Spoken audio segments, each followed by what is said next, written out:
bienvenidos a una nueva sesión de Charlando Reforestal.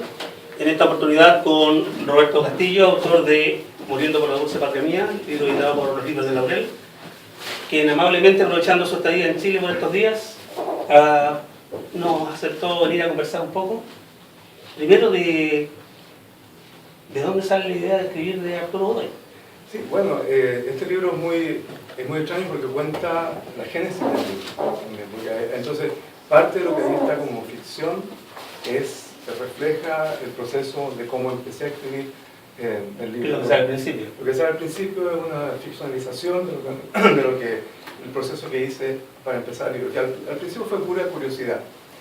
Empecé a juntar datos, anotar cosas aquí y allá extrañas acerca de Arturo Godoy, y después lo que yo quería hacer era una especie de reportaje del género de la no ficción, ¿entiendes?, acerca de Arturo Godoy, y ahí la cosa se fue transformando en algo que yo pensé que debía ser más elaborado, y seguí investigando hasta que al final lo que tenía en las manos se parecía mucho más a una novela o algo más novelado que a un reportaje. Ese era mi segundo comentario, que esto es una novela.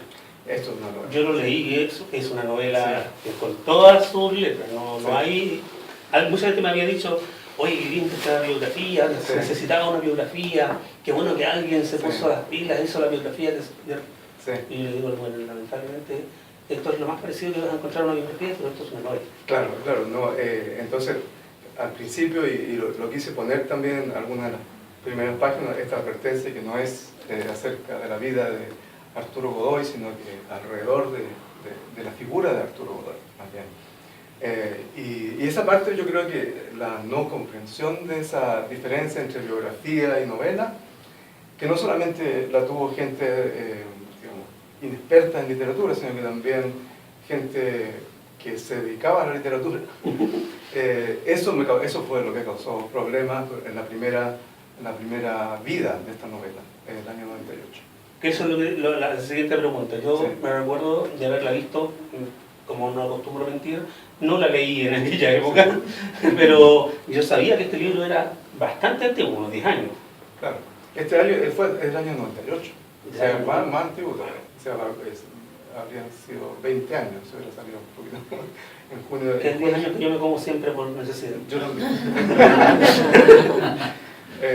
Claro, entonces el contexto es tan diferente y la novela en realidad no es la misma, no solamente por el contexto, sino que también porque el proceso de reedición conllevó un proceso también de reescritura.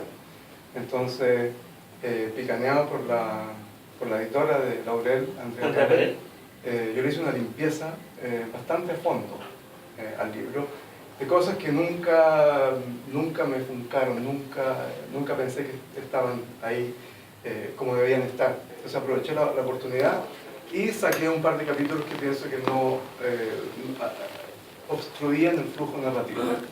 Entonces, y le agregamos también el epílogo que le da una vuelta de tuerca más a esta cosa de realidad versus ficción. Qué interesante. Yo cometí un error de principiante que no debería. No leí la pequeña biografía que pusieron aquí y necesito hacerlo para la siguiente pregunta. Sí. Así que me vas a perdonar, pero acá dice que don Roberto Castillo Sandoval es un profesor de español y literatura comparada en la Haverford College de Pensilvania. No la conozco, pero no te preocupes porque no sé el todo. Donde también participa en programas de estudios latinoamericanos, latinos e ibéricos. Entre sus publicaciones recientes se encuentra la colección de crónicas y ensayos Antípodas por Puerto Propio 2014 y su traducción para Barclay y el escribano de Herman Melville, The War 2007, y es maravilloso. Precioso. Me gustó mucho el texto y me gustaron mucho las ilustraciones. Podríamos haber hecho una charla de eso. Sí, claro. Tú vives en Estados Unidos, nosotros somos tan chauvinistas. ¿Conocen a Arturo Godoy en Estados Unidos? Muy poco. La gente que lo conoce ya se está muriendo. Así tal como la generación de Julio Martínez, de Sergio Livingston, de la misma, la segunda esposa de Godoy, que también se murió, el hijo de Godoy que murió el año pasado. Son generaciones que vivieron una época del deporte que para nosotros ya es sumamente distante, la conocemos a través de YouTube, pero ya no. Entonces en Estados Unidos queda un par de esos viejos periodistas expertos en un deporte que ya está cada vez más obsoleto, que es el boxeo, y que de repente tú le dices a Arturo Godoy, ah, sí, fue uno de los que peleó con Joe Louis el año 40 y Joe Louis lo masacró. Eso es lo que te van a decir. O que era un payaso. Tiene ese tipo de una visión muy, muy estereotipada y mínima de quién era Arturo Godoy. Que además han pasado muchos años. Claro, muchísimos años. O sea, a Godoy lo conocieron entre febrero de 1940 y junio de 1940. Ese fue el momento en que tú decías Arturo Godoy en la calle en Nueva York y la gente decía, ah, Arturo Godoy. Pero después de eso, no. Después tuvieron una guerra. Claro, Que hace olvidar cualquier cosa. Sí, no, ya estaban en la guerra, así que estaban ya. Tú cuentas una anécdota muy interesante con respecto a la primera edición con los editores de Planeta. Sí.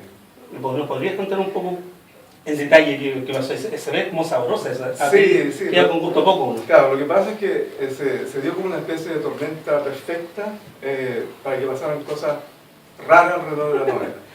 Entonces, yo era muy inexperto, era chico, tenía 20 años menos. Entonces me llamó un periodista por teléfono y me hizo un par de preguntas y no, pues yo se las contesté por teléfono. Yo oía que detrás en el ruido de fondo se oían las máquinas de escribir, era como una sala de redacción. Entonces este periodista estaba escribiendo mientras me preguntaba, estaban tomando notas. No. Entonces, y una pregunta que la malinterpretó, la tergiversó, hubo un malentendido, algo pasó. Entonces, en la entrevista que apareció como si hubiera sido un diálogo, la pregunta decía, ¿qué hay de cierto de que Arturo Godoy participó en torturas durante el régimen militar? Así se usaba la palabra régimen militar. Entonces, yo en ese momento pensé que tenía que parar la cosa y decir, ¿sabes qué? No hay ninguna evidencia de que esto sea así. Y yo pensé que había quedado claro, porque incluso en ese momento empecé a notar, esta es una pregunta importante. Le dije, no hay ninguna evidencia, hay gente que asocia a Arturo Godoy con investigaciones, con ser instructor de boxeo en la escuela militar, pero nadie nunca me ha dicho nada acerca de... Entonces, esa respuesta salió tergiversada y salió como diciendo, puede ser que sí, ¿no? En ese momento no me acuerdo la frase exacta, pero de eso se agarró la familia de Arturo Godoy para empezar a cuestionar el libro. Yo había hablado con ellos antes, había estado en contacto, había entrevistado al hijo de Arturo Godoy, una extensa entrevista, había hablado con un amigo de la familia de ellos, el periodista Raúl Hernández T., había hablado por teléfono con la señora, con la viuda de Godoy, y ellos me desconocieron. Dijeron, no, no conocemos a este señor, está tratando de destruir la imagen de Arturo Godoy, es algo que no puede ser. Entonces, con lo del Planeta, es que se apareció Arturo Godoy, hijo, en la oficina del Planeta. Y para poner esto en contexto, hay que decir que el editor general del Planeta, una figura muy importante en la literatura chilena de la época, Carlos Orellana, mide 1,50 m con taco. Y el hijo de Arturo Godoy tenía la estatura de su padre, o sea, arriba del 1,80 m, y además andaba con un abrigo imponente. Entonces, Orellana me dijo después que no se había querido parar, porque si se paraba quedaba más chico que sentado, le había saltado de la silla para abajo. Entonces, Godoy estaba muy enojado, le exigió que el libro tenía que retirarse, que tenía que parar, que se iban a querellar. Y Orellana le paró el carro, le dijo, no, entonces nosotros no vamos a aceptar este tipo de presiones. Y entonces Godoy dijo, bueno, entonces vamos a llegar a interrumpir el lanzamiento, con una delegación de boxeadores. Entonces Orellana no continuaba más, era típico señor chileno, y le dijo, en ese caso tendremos que llamar a carabineros. Pero fue muy chileno, ¿no? Entonces el día del lanzamiento todo el mundo andaba así, como medio saltón. Orellana llamó a gente que él conocía, me acuerdo que dijo, llamé a Carmen, porque Carmen es grandote, y lo voy a poner en la puerta.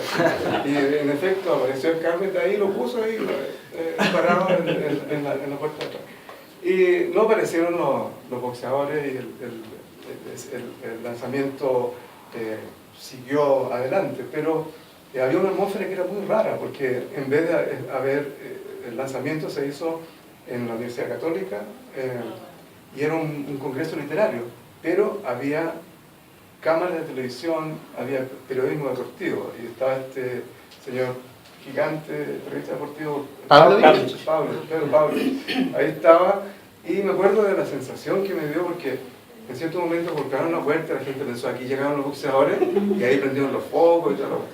Y después no, cuando eran un par de señoras que han llegado tarde, pero después de la presentación llegó el Pavlovich, ahí prendió las cosas en la cara, y el Pavlovich me puso el micrófono, y yo obligado a decir una cosa que después me arrepentí mucho de haber repetido tanto eso. No, es que en el fondo se trata de un homenaje a Arturo Godoy, ¿no? Y Pavlovich, que era así gigante, decía, bueno, muchas gracias. Entonces, como que todo se distorsionó tanto por esa intervención del periodismo deportivo, de la preocupación por la parte documental acerca del deporte chileno. Entonces, pero eso también es un reflejo de lo escaso que es algún verdadero homenaje a figuras del deporte. Yo creo que sí. En el caso de Arturo Godoy sí, porque la gente se contentaba y hasta hoy se contenta mucho con saber lo más mínimo acerca de Arturo Godoy. Entonces, en el libro también me preocupé de comentar mis conversaciones con la gente acerca de Arturo Godoy. ¿Qué sabes tú de Arturo Godoy? Ah, no, eso fue no sé, no tenía ni idea ni de cuándo, ni de cómo. Sabían que era grande, que a lo mejor había ganado o casi ganado el título mundial, pero nada más. Entonces, esta tendencia a pensar que sabemos de lo que hablamos se revela como una cosa falsa en la figura de Arturo Godoy. Y realmente no, homenaje verdadero, tal vez en su época lo estuvo, pero un reconocimiento no creo que haya habido. Yo tampoco recuerdo eso.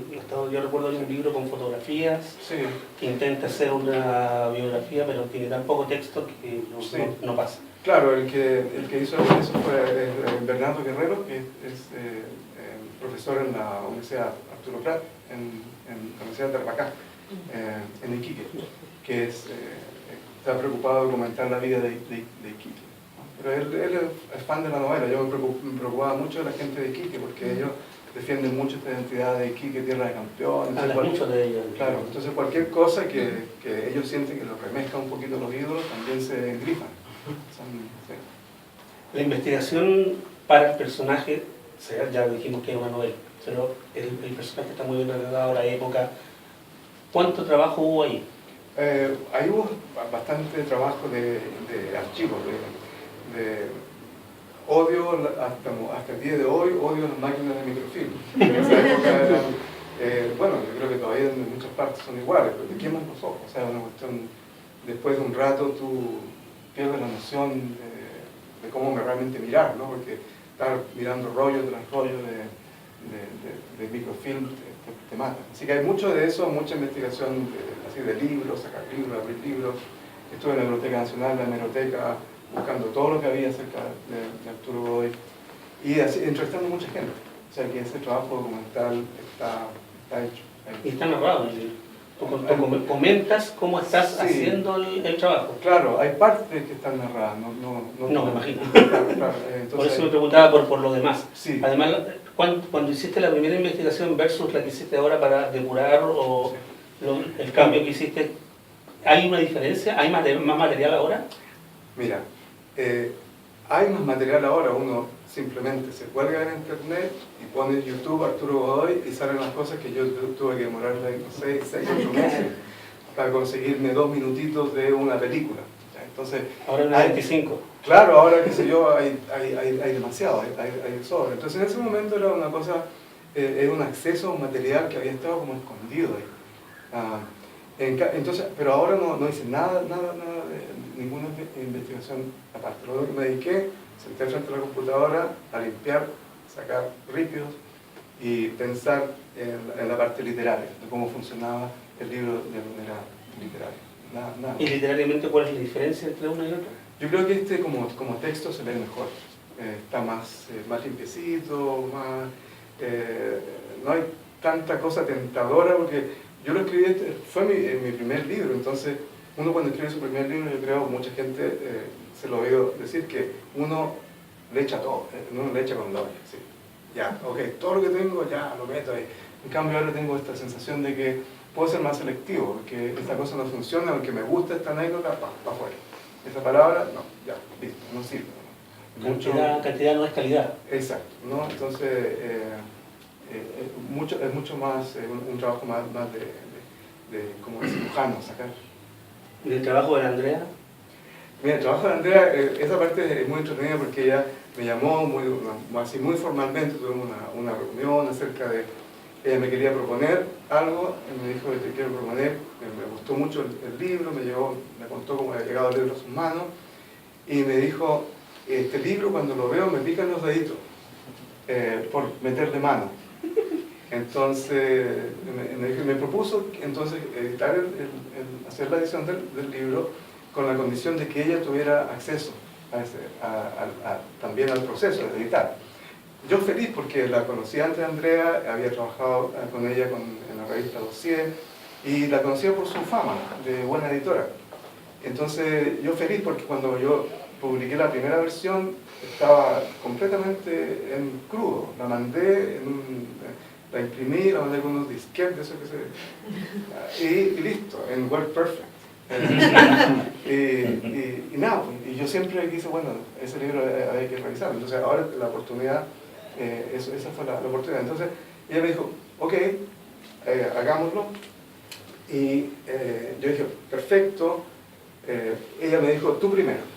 Ya, tú haz todo lo que tienes que hacer. Entonces me dediqué a ese trabajo y cuando terminé, me demoré como 2 meses y medio, se lo mandé y me quedé como esperando así, chuta, que va a cortar la Andrea, qué sé yo. Y me dice, ya, pues ya estamos. Entonces le dije, what do you mean? Porque, ¿cómo es la cuestión? Me dijo, no, yo creo que ahora quedó bien. Discutimos un par de cosas, hubo algunos detalles, pero cosas así globales, estructurales, que yo pensaba que era el trabajo que había que hacer. Pues no, estamos bien. Después conversamos acerca de la posibilidad de ponerle el epílogo y listo, ese fue el proceso. Así que me dio miedo Andrea Palet. Pero esa es una...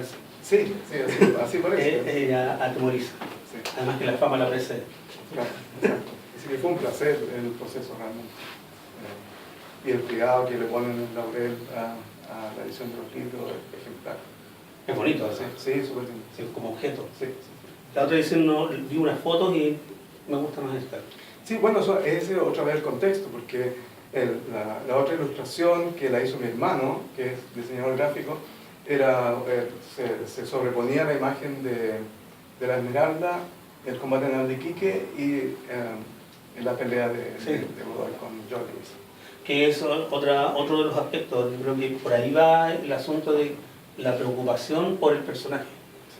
Estuvimos hace un tiempo atrás con Víctor Herrero, en una charla que tuvo contigo, si no me equivoco, sobre Víctor sobre la biología de Parrapa. Y él lo primero que dijo es que cuando a él le encargaron el trabajo, no sé si meterme con un monstruo. Este, si bien no es tan monstruo como Violeta Parra, dentro de su rango es un monstruo. Sí. Nunca se te pasó por la mente, bueno, tal vez si a alguien no le gusta que yo haga este jueguito, bueno, ya nos enteramos de que nadie se enteró de que era un juego, pero peor aún, porque claro. que pensaron que era serio. No, ahí la obsesión me dominó. O sea, yo pensaba, chuta, me estoy metiendo con un personaje importante, pero eso fue un acicate para mí y me obsesioné y la obsesión, no sé, seguramente a todo el mundo le ha pasado que se obsesiona con algo, con alguien y nadie le para. Entonces, los temores que hubo, no me acuerdo mucho de cuáles eran, y si lo hubo, no, dije, no lo tengo que hacer igual. Lo que sí la pensé, me acuerdo de eso, lo pensé muy bien antes de tomar la primera persona, de usar el yo como Arturo Godoy en un capítulo que es uno de los que más me gusta a mí y del cual, digamos, me siento más orgulloso, es el capítulo que se llama Ese soy yo, Sí. donde habla de la forma en que él pone el cuerpo, ¿no? Nosotros ponemos el entusiasmo y las ganas de gloria y el aliento de la gacha de Godoy, pero él puso el cuerpo. Entonces yo trepidé un poquito antes de esa pared y me dije, bueno, no, si voy a hacer esto voy a tener que de alguna manera meterme y hablar por Arturo Godoy, ¿no? De cierta forma, el hecho de que él ya hubiera muerto cuando yo empecé a escribir me ayudó a hacer esa parte. Yo creo que la novela no podría hacerse sin que en algún momento hable Arturo Godoy diciendo yo. Esa ambientación que tú haces de la gente en las calles, escuchando en la radio, está documentado, eso fue así. Sí, está escrito en todos los diarios como fue, y para mí, cuando yo leí la descripción de la gente en la calle escuchando, eso para mí fue como la confirmación de que esta cuestión hay que escribirla, porque estas son peleas imaginadas, o sea, la gente escuchaba, y yo escuché las grabaciones de las transmisiones en inglés y en castellano, ¿no? El locutor que repetía en español debe haber sido cubano, caribeño, un acento caribeño, y la transmisión no era de alta calidad, se escuchaba por esta bocina antigua en las plazas, y había partes en que había simplemente distorsión de la señal y estática, qué sé yo. Y entonces empecé a pensar en cómo la gente se imaginaba esto. Entonces ahí agregué esta imagen de los cabritos que, guiándose por lo que decían los parlantes, iban haciendo la mímica de lo que ellos se imaginaban en la pelea. Entonces una especie de reconstitución, reimaginar algo que estaba pasando muy lejos. Además con cierta inocencia, ¿no? Hay una foto muy linda de la gente en la Plaza Montbaras, que es la plaza que queda frente a los tribunales de justicia, el antiguo Tribunal de Justicia. Y es una foto que tomada de arriba, entonces están todos los espectadores, o sea, los que estaban escuchando la transmisión de Radio Mercurio, mirando esa parrilla así como con una cara de inocencia y una expectativa que a mí me conmovió. O sea, ahí están los chilenos esperando que les digan qué está pasando con Arturo Godoy. Entonces, esa parte para mí es literatura, esa escena es literatura, es ficción, en el sentido de que la ficción no se contrapone con la verdad, es una forma enaltecida de la verdad, una forma en que se manifiesta la verdad de una forma de manera más permanente incluso. Entonces, esa escena para mí fue crucial. ¿Alguna pregunta? ¿Vamos bien hasta aquí? ¿Está todo claro? Yo tengo una pregunta. Por favor. Mencionaba usted, don Mario, cuando yo tuve la entrevista con Víctor Herrero y en una conversación que tuve posterior a esa misma entrevista, Víctor Herrero es el biógrafo de Agustín Edwards y de Violeta Parra. Y en una conversación él hacía el asemejo de... yo quería saber algo de Agustín Edwards, abría una puerta y la habitación estaba vacía, en su defecto. Y en el contraste, él quería saber algo de Violeta Parra, él abría la habitación y encontraba un dato por aquí y una acumulación de información, un alto de información por acá. ¿Qué tanto hay, y asemejándonos al mismo ejemplo, la habitación, qué tanto hay de eso en la vida de Arturo Godoy? Mira, más que habitación, lo que me imagino yo es un lugar público, un restaurante, un bar, donde tú le preguntas a la gente, ¿usted sabe quién es Arturo Godoy? Y hasta hoy, en esta edición, durante nuestros días, la gente me viene con anécdotas. ¿Tú sabías que mi hermano aprendió a boxear con Arturo Godoy? Un día mi tío cuenta que llegó y le golpearon la puerta y era Arturo Godoy que te iba a preguntar por qué no había ido a la clase de boxeo. Está la figura ahí circulando. O sea, no es una cosa que tú puedes decir, aquí está esta fotografía. Y tampoco es el vacío completo de no querer hablar, sino que es algo que está presente. Recuerdo muy bien que cuando en el año 98 andaba dando vueltas por aquí también Roberto Bolaño, cuando salió la novela. Y con Rodrigo Pinto fuimos a comer, en Bolaño y un montón de otra gente, ahí a Bellavista, en el restaurante donde comía Neruda siempre, en Venecia. Estábamos en Venecia hablando y me tocó Bolaño al lado. Y Bolaño no era una persona muy simpática, entonces la conversación del almuerzo era bien entretenida, pero todos estaban como pendientes de que Bolaño no se pusiera pesado con nadie. Entonces empezamos a hablar y de repente me pregunta ¿por qué estoy ahí? Una cosa así, ¿no? Entonces dije, no, es que yo también escribo y y le dije, bueno, que había publicado una novela sobre Arturo Godoy. Me dijo, tú sabes que mi papá fue boxeador. Y que Arturo Godoy, bla, bla, me contó una historia de su papá con Arturo Godoy. Entonces yo le dije, tú sabes que esto que acaba de pasar entre tú y yo está en mi novela. Y me puso una cara así que no le gustó nada. No le gustó ser parte de una ficción de otra persona. Después supo que yo era profesor de literatura de Estados Unidos y ahí fue la paila, ¿no? Ahí ya no me habló más. Pero la cosa es que esta figura de Arturo Godoy aparece por todas partes. Está todavía muy, muy presente, aunque sea invisible. Entonces encontrar gente que se acuerda o gente que conoció no es tan difícil. Hay una presencia rara, de una forma rara, ¿no? Igual fue el año 40. El año 40, claro, ¿no? O sea, pero tú me contabas que el conserje de tu edificio lo conocía, gente en mi Twitter me ha escrito también contando historias acerca de cómo ellos conocían a Arturo Godoy en persona. Entonces, Estoy sacando de cuenta cuántos años hay que tener. claro, ahí está la cosa, porque tú empiezas de repente a decir, a ver, espérate, porque empecemos a contar. ¿Y qué hay tanto de eso, del dato de yo el conocí a Arturo Godoy? A lo mejor puede haber sido como una leyenda, o mucho de ese dato puede no ser Es real. un mito urbano, ¿no? Claro. Todos estuvimos en Piedra Roja. Exacto, sí, bueno. Sí, yo.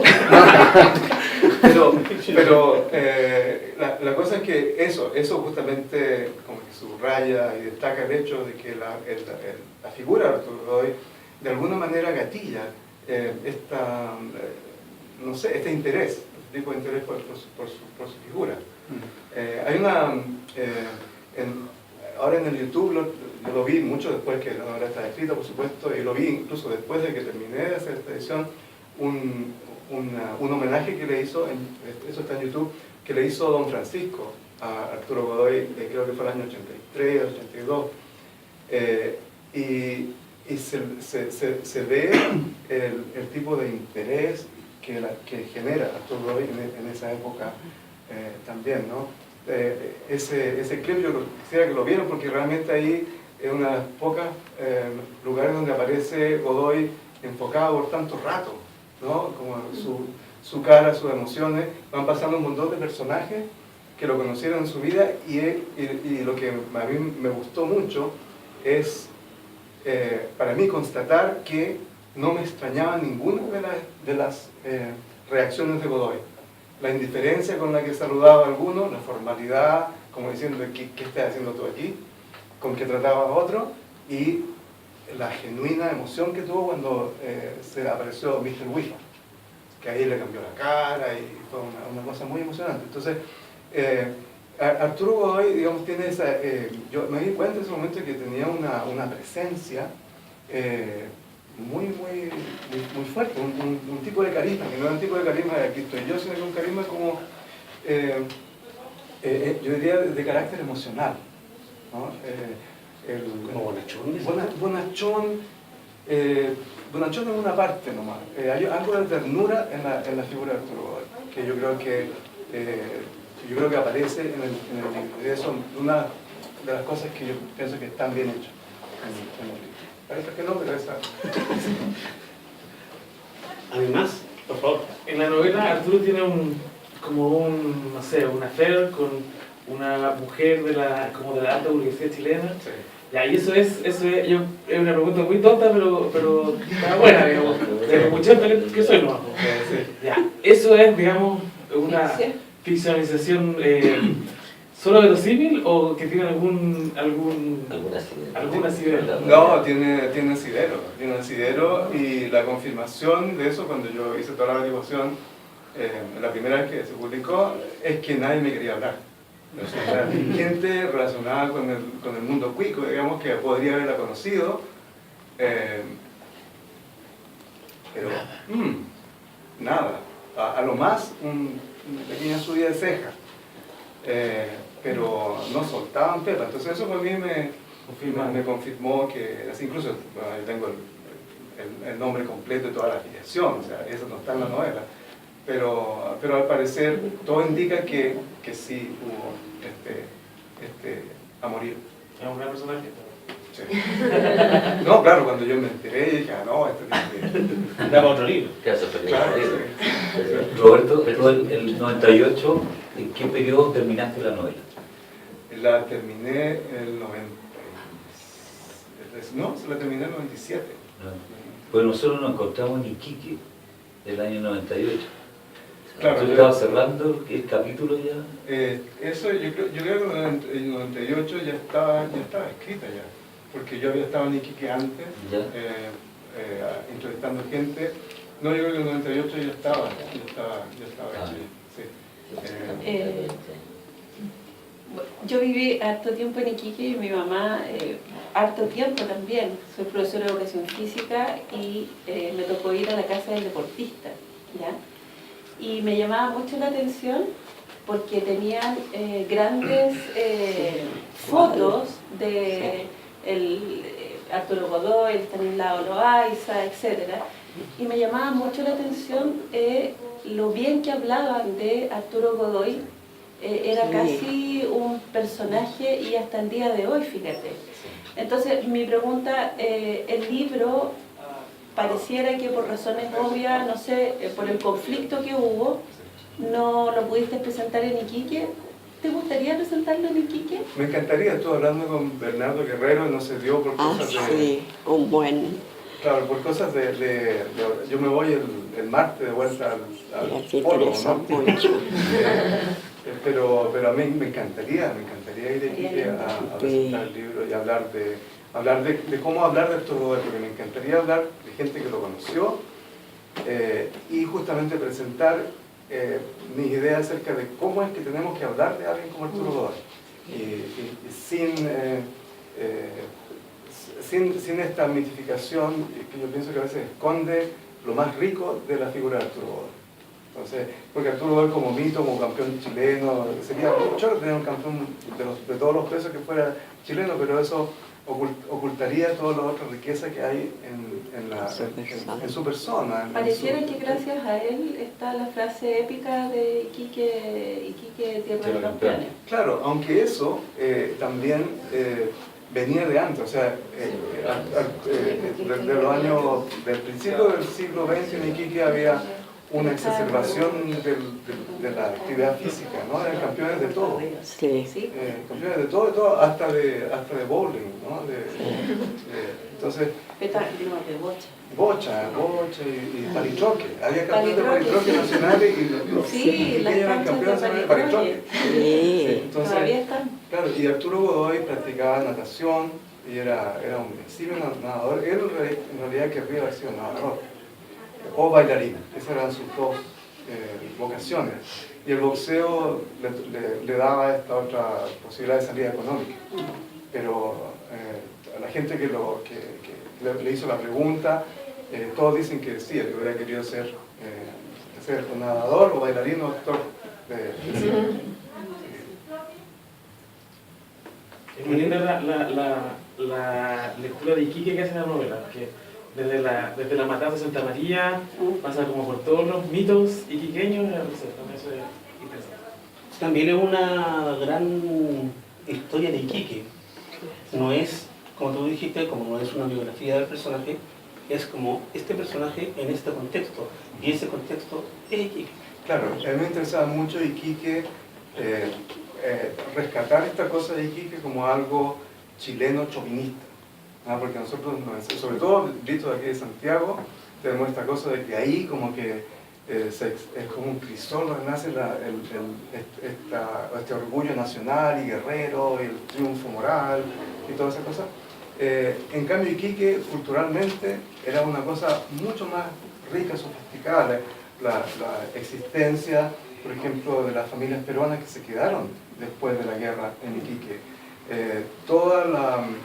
Lo que hoy llamamos multiculturalidad, que ya existía en Iquique, que se manifestaba de distintas maneras, en la población china, otros inmigrantes que estaban ahí también y que todavía se ven, ¿no? Entonces, Iquique a mí me interesaba mucho mostrarlo de esa manera, no una cosa de la bandera chilena y Arturo Prat y heroísmo, sino que como una cosa más compleja. Como en la vida diaria. Claro, como la vida diaria. Porque de ahí es de donde viene. Sí, Y eso es lo que queda plasmado en el libro, que esta cosa es como muy de abajo. sí, No es el mega héroe, sino que es un tipo sumamente normal. claro. ¿Cómo te gustaría que fuera recordado Arturo Godoy? Yo creo como una persona, yo creo que fue excepcional, ¿no? En la novela yo hago que la mujer argentina de Arturo Godoy, Leda Ordinati, que era bailarina, que ella haga el trabajo de deschilenizar a Arturo Godoy. Entonces, y ella le dice, ¿qué vas a hacer chileno vos? ¿No? Los chilenos son todos chiquititos y petizos y tienen su bigotito, y en cambio tú, ¿no? Si todos los chilenos fueran como tú, le dice ella, otro gallo le cantaría a tu país. Entonces, él es, sí, un representante de Chile, pero al mismo tiempo no es un chileno típico. No es un tipo que se va joven fuera de Chile a pelear a Congo, se va a Nueva York y aprende a hablar inglés, a pesar de que no era analfabeto, pero tenía una educación formal bastante básica, ¿no? Entonces es alguien que es interesante y complejo, y no es epítome de nada. Eso diría yo. Además que otra cosa es que eso de endosarle simplemente valentía tampoco es cierto. En la primera pelea con George Lewis, él sobrevivió no porque fuera valiente ni tonto, ni payaso, sino porque le hizo una pelea a George Lewis muy inteligente, muy táctica. No sé si a la gente que conoce el boxeo se acuerda de lo que hizo Muhammad Ali con Foreman en Zaire, ¿no? Donde simplemente se puso frente a las cuerdas y Foreman se cansó, y hasta que Muhammad Ali dio un momento y terminó la pelea. Entonces, lo que hizo Godoy fue esta estrategia de escapar, de escabullirse, de agacharse, y también de jugar un poco con la cabeza de George Lewis. Y de repente lo hacía un payaseo. Entonces, eso es parte de una inteligencia deportiva, y también, que no es solamente valentía. En la segunda pelea derrochó valentía, derrochó locura, pero en la primera la hizo muy inteligente. Se le acercaba mucho, no le permitía... Se le acercaba, se le arrancaba. Sí.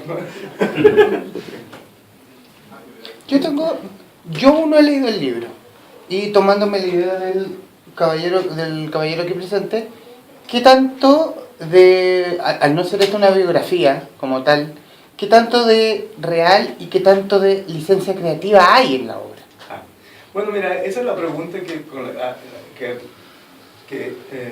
es muy frecuente, esa pregunta. Esa es una pregunta que también se hizo durante la época de la primera edición, y una pregunta que con el tiempo yo he aprendido a evitar, y a decir, el trabajo es...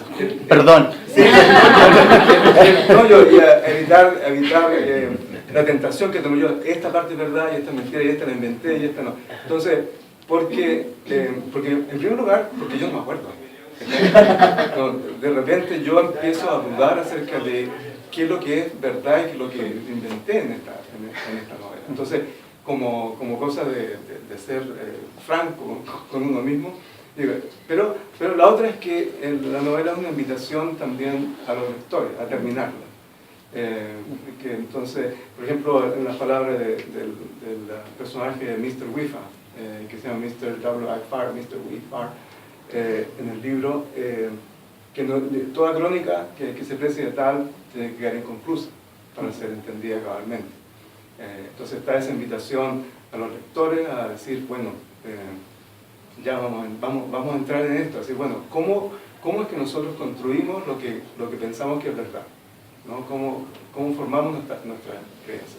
Así que no es que la pregunta sea mala, sino que pienso que es una pregunta que de alguna manera hace un cortocircuito al armazón que permite una visión más rica de la novela. No sé si... No, sí. Pero yo creo que independientemente de que sea tú hoy, yo creo que agradecí el libro cuando lo leí la primera vez. Yo fui con la presentación con el negro, por si nos agarramos a combate, no me las compro. Porque fíjate que yo crecí escuchando a Arturo Godoy y estaba sacando la cuenta. Y bueno, de partida yo no nacía, ¿no es cierto?, cuando tuvo la pelea de Godoy. Y mi padre, yo el que transmitía con Arturo Godoy, tenía 11 años. Por lo tanto, él tampoco, ¿no es cierto?, supo de Arturo Godoy ni nada, sino que era la cosa mítica.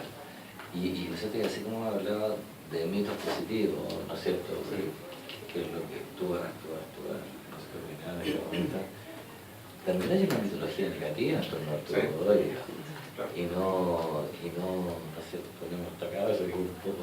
Sí, no, mira, delicado, cuando yo empecé a preguntar a mi familia, ¿no? Entonces llegué y le pregunté a mi mamá si alguna vez lo había visto Arturo Godoy.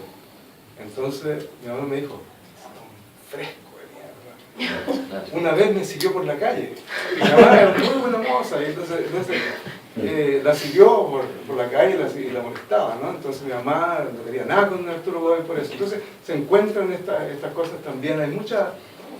dentro del mundo del boxeo también hay mucha gente que le tenía, no sé si envidia, pero se forman estos bandos, ¿no? O sea, así como hay carreristas y ojiquinistas, hay los que son del Tani Loaiza entonces Arturo Godoy, entonces son cosas muy raras y también muy difíciles de verificar, ¿no? Pero está esta cosa de... y la parte que toco en el libro tiene que ver justamente con el hecho que muchos boxeadores pituteaban de guardaespaldas. Y Godoy fue guardaespaldas de Juan de Dios Carmona, por ejemplo. Claro, del que primero fue... Claro, fue... Y después se pasó al... Sí, él fue ministro de defensa del Frey. Claro, y generalmente la gente la que pedía guardaespaldas era gente de derecha, ¿no? Así que ahí está esa asociación con ese mundo. Y él fue instructor de box en investigaciones y en la escuela militar también. ¿Con qué libros, a tu juicio, conversa más la novela? ¿Con qué libros cuando estabas escribiendo o después? Sí, mira, al principio, cuando yo estaba escribiendo cuando la empecé a escribir, yo estaba escribiendo mi tesis doctoral al mismo tiempo. Entonces, y en parte la novela se debe al hecho de que yo en cierto momento tenía que hacerle el quite a la tesis, ¿no? Entonces, como estaba ahí ya en la biblioteca, dije, en vez de seguir leyendo textos coloniales, más entretenido mirar los diarios argentinos del año 40.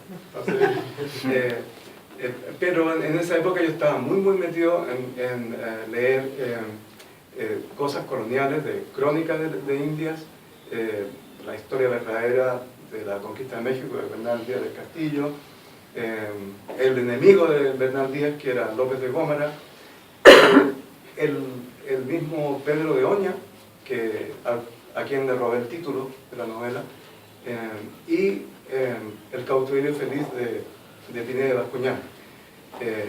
Entonces, y la cosa que yo estaba escribiendo era mi tesis acerca de cómo el cautiverio feliz, que es un libro escrito a finales de los 1673, por ahí, es un libro que muestra cómo la defensa del araucano, como se llama entonces, la defensa del mapuche, es en realidad una estrategia de los criollos, primero y después de los chilenos mestizos, para proteger sus propios privilegios, su propia prebenda, ¿no? Entonces, eso es lo que yo estaba pensando en todo este problema de la historia de Chile, por ese lado.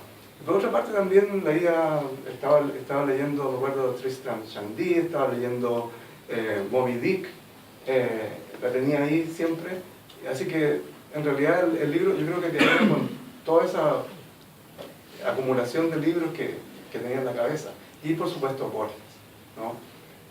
Borges está al principio y está al medio y también está ¿no? Como de repente de maneras irónicas y sarcásticas, pero ahí está. ¿Nadie más? ¿A tu mamá le gustó el libro? A mi mamá sí. Sí, a mi papá también.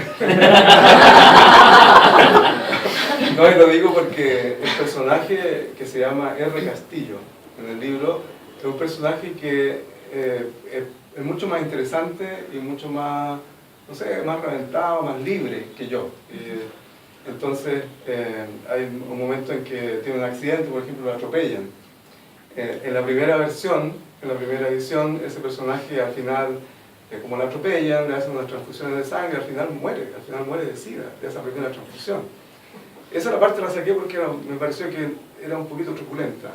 Y entonces ahora simplemente lo atropellan, ¿no? Pero en la primera, casi lo matan. Entonces, me acuerdo que mi papá leyó la novela y me dijo, pero hijo, ¿por qué no me contó que lo habían atropellado? Entonces, esta cosa de verdad y mentira me persigue desde esa época. Así que tuve que explicar a mi papá, dije, no, esta cuestión está hecha de cosas que son verdad y mentira. Entonces me quedó mirando y me dijo, pero ¿por qué? No, bueno, aquí es una excelente pregunta, casi tan buena como esa ficción vientre del Arturo Godoy chico, que es lo que dijo. Le damos las gracias entonces a Roberto Castillo, el verdadero Roberto. No estaba muerto, andaba de barranda. Les recomendamos leer entonces Muriendo por la Dulce Patria Mía, editado por Libros del Laurel. Creemos que es un libro muy entretenido, muy interesante, y a pesar de no ser una biografía, como lo hemos recalcado toda la tarde, es un justo homenaje a un gran personaje. Bueno, muchas gracias por la invitación y gracias por las preguntas. Las preguntas son ustedes. Un aplauso para él.